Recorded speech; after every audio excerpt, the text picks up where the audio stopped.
26. Week 6 of London Marathon training.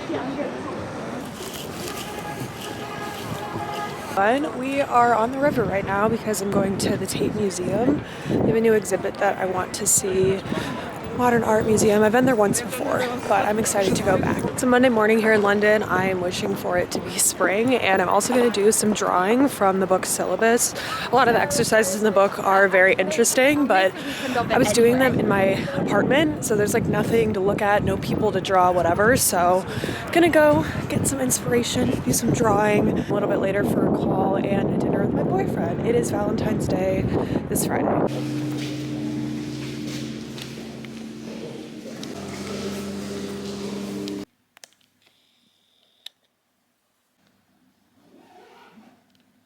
I am struggling a lot, and I've shared about it on social media, but I think I'll open up to you guys about it. So when I moved to London, I guess I had this vision in my head of I've been in New York for 7 years, I've been creating content for 4 years. You know, I've done kind of the same thing of the West Side Highway runs, my Hoka Run Club, you know, documenting my long runs, going to Fashion Week stuff, kind of hanging out in Manhattan and Brooklyn. And I felt for some reason that people were fatigued by my content because it was like the same. And I don't know where I'm getting these ideas once again. My head is a nightmare. I have so much anxiety and just, you know, imposter syndrome all the time. But yeah, as it relates to content, when my boyfriend approached me of like, let's move to London, I was not really enjoying New York at that point. I think grief really like muddled my relationship with the city and kind of the things I like to do, made me very passive in my personal life where I didn't want to go out and do stuff as much. And I think I had the excuse of like, I've been in New York for so long, I don't need to go to Central Park. I've already done that. I don't need to go to the MoMA. And I think I was really taking the city for granted at that time, which, you know, I regret that obviously, but with grief, it's really hard to predict how you're gonna feel every single day.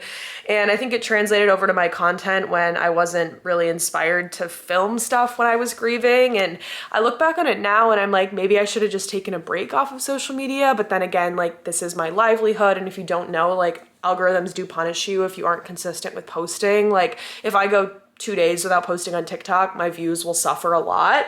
And I've seen people with like millions of followers go for like a week without posting and then they have like maybe 5,000 views on their next video. So it really sucks that you have to like feed these algorithms even when you don't feel your best or you don't have a good video or you don't feel like you have anything to say.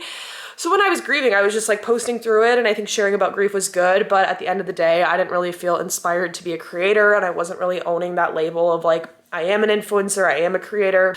I think I was starting to meet a lot of my boyfriend's friends and I was kind of shying from the idea that I was an influencer because I thought it would turn them off or like make them have a bad perception of me. And I think in tandem with that, I started to let that kind of affect my work where I just was enjoying my life and I didn't really want to own the label of like, no, I am a content creator. We got ready to move over to London. You know, we both applied for our visas. We moved all of our stuff out of New York, booked our flights, got over here, found an Airbnb, found an apartment. And I think I had this vision of I'm going to move to London and it's going to be exciting because all of these US brands that I've worked with are really going to want to work with me because I'm in a new city and I can document my travels throughout Europe and things I do in London, and all of my US followers are gonna love to watch that. And then I'm in the UK now, so all of these UK brands are gonna wanna work with me and I'm gonna have new community here. And it turns out that hasn't really been the fantasy that I have been given or earned or like gotten from my work here yet. It's been really sad. I think it's been really gloomy and depressing, not only kind of London and the weather and like the wages are so low here. And I just feel like in the winter, no one's really outside and socialing, so that's been hard, like regardless of work. But then I think the financial instability is really affecting everything else. And I'm enjoying being here with my boyfriend. Like I love our life, I love our apartment, and I love him so much. But for me with work, it's really challenging because I guess behind the scenes with social media, a lot of US brands don't ship to the UK because shipping is too expensive because of Brexit. And like I've primarily worked with US brands and have those relationships, and also my audience is in the US from a marketing perspective for US brands to work with me. So like 99% of the brands that I was making income through like don't want to work with me anymore. And then I started reaching out to UK brands and they're like not really interested because I don't have a huge UK following for them to sell their things to, right? I even talked to agencies who then would like sponsor me. I've never had an agent before because I've been successful doing this on my own and I haven't needed one. Usually agencies will find you work, so they will find you brand deals, they will negotiate all your paid deals for you. And whenever I've talked to a US agency, they're like, well, you live in London, so no. And then when I've talked to a UK agency, they're like, you don't have any UK following, so no. So it's a weird predicament I'm in. And of course I've gotten some nasty hate comments of like, I don't feel bad for you, you should have thought about that. And like, everyone I talked to that was a creator in New York and all my friends that work on the back end of like social or marketing teams for brands were like, you should do it. It's a new opportunity. That's so exciting. Like if you don't like New York and you have the opportunity to leave for a few years, you should do it. And no one really raised the red flags about the economy or about the influencer economy here being so shitty. So I didn't have any kind of preconceived notions of it being challenging here. I thought it would be challenging, obviously, like socially and kind of finding my footing in a new country. Duh.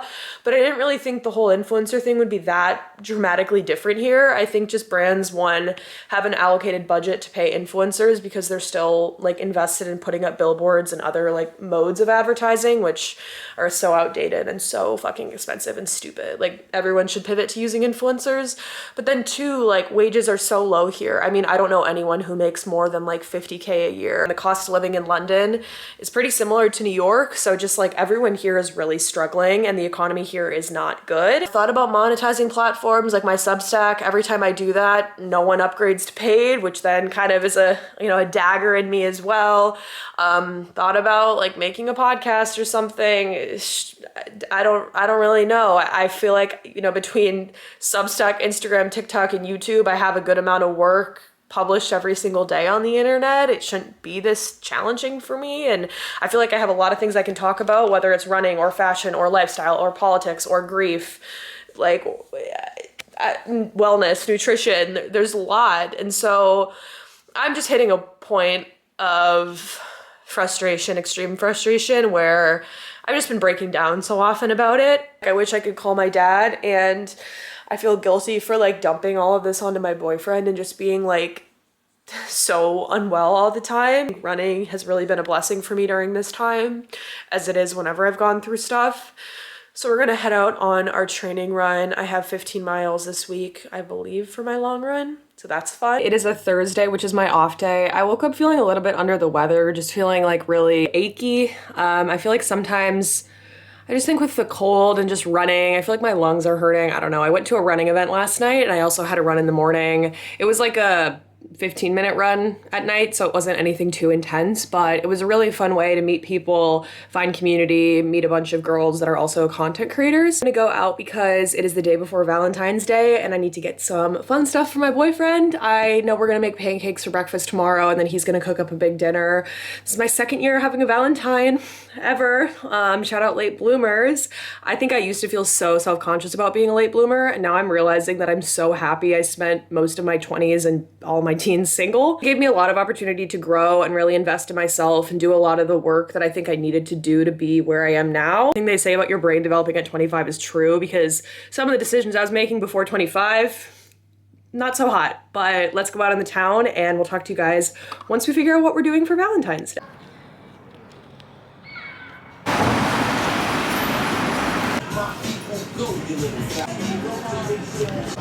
Yeah.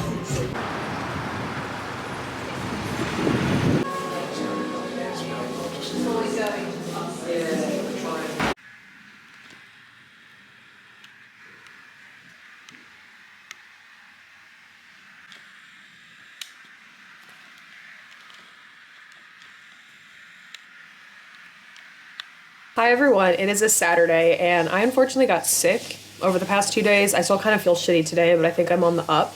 I was supposed to do my long run yesterday, 15 miles at an easy conversational pace, and I decided to not do it. I think previous versions of myself would have really wanted to get the workout done and been like, okay, it's fine. I just need to do it because it's in my program. We have more knowledge and more experience than like a few years ago to know that it wouldn't be any good for me in the long term to push your body through stress and strain. I made a TikTok video talking about my Whoop, which is a device that tracks your recovery, your sleep, and your workout performance, and it has different stats on your respiratory rate and and heart rate variability. And Whoop as a company actually published a lot of data about its users during COVID and how it was almost able to predict if people were going to get COVID on their respiratory rate elevating. And so it was interesting to see that I woke up the first day that I started to feel sick with a 1% recovery. I think I was 4% the next day. Now I'm at like 19%. So I'm on the up of it.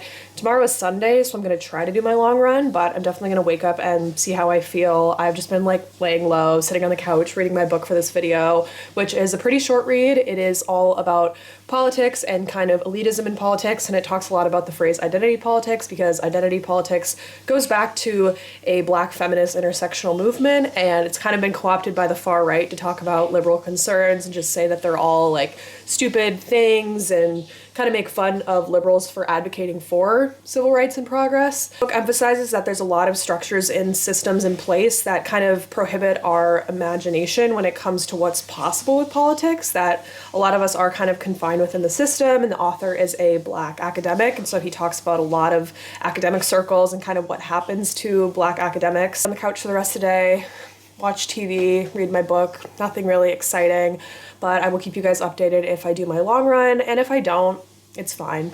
Marathon training is 16 weeks. If I miss one long run, it's fine. I'm generally active, eating pretty well, lifting twice a week, so I'm sure I'll be able to bounce back from it. Also, Henry got me Cookie Bara for Valentine's, and it's so cute. It's from Build-A-Bear.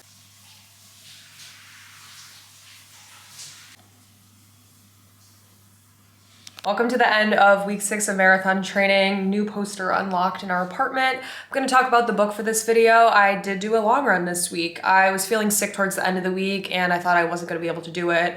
Woke up on Sunday with like a 96 recovery in my Whoop and I felt normal. So I went out there and my legs started cramping for like the last 3 miles of 15, but I think just running that distance was like the furthest I've run since probably last spring. So it's been a long time and, my immune system was compromised. So I was giving myself a lot of grace and I was just happy I got it done. I skipped one of my speed workouts because I was like, that doesn't matter. I just want to have like the longer run on my feet kind of documented. The book is called Elite Capture. It's a lot about political philosophy and it's really current. It talks a lot about the problems of identity politics, not for what you think. It's not a right-wing book, but identity politics used to be a way for Black feminists to think about intersectionality. And now you've seen the term co-opted by the right wing to kind of say that liberals are just babies and, all the snowflakes, that type of stuff. It talks about how to organize in a way that isn't like using people's trauma, not create a limiting politics around identity. Think about the current political system in the United States and how to get out of it. Do we have to wait 4 years to vote? The Supreme Court is fucked and that's never going to change because they're lifetime appointments. Thinking inside the system that we already have is super limiting. Limiting yourself from thinking about organizing in your community, mutual aid groups, using social media to organize, creating new leftist platforms on the internet. I think my mind gets stuck sometimes too when I think about politics, and then you get very defeated, and that's what, the oppressor and colonial governments want you to do. They want you to feel like you have no tools. For example, let's say you work a job and you're not allowed to talk about politics or something like that. You're putting yourself on the line by talking about politics. If you lose your job in the US, you're probably going to be houseless. You're probably not going to have health care. Those are risky things. So a lot of times we kind of move through the world and think about the real tangible effects of our words and of our actions. And when the system is suffocating us from speaking out politically or advocating or fighting for change, I think it makes sense why a lot of us don't, because we live in this life or death situation that was created by the system once again. But I would say the author points to other ways that you can act are going to harm your livelihood and make you so financially unable to move through the world anymore. Think about organizing and activism and kind of the politics we're in now with Donald Trump in office and liberals kind of flopping over and the Democratic Party being so ineffective. I think a lot of young people are looking for something else than those alternatives. And I think this was a good book to reframe, your doom and gloom into some hope and into some positivity. I feel kind of weird because I do want to volunteer and organize with US politics and get involved, but I'm in London and I know there's Americans here, but I just feel limited by that. So might start volunteering at like a cat and dog shelter instead to meet community here, but I do really want to get involved in politics in the US. That was the book for this week. I am starting week 7 training. Not even halfway yet. Feels like I should be halfway. But we're enjoying the process. The sun is finally out in London, so I'm gonna go enjoy it. Thank you guys for watching, and I'll talk to you guys in the next video.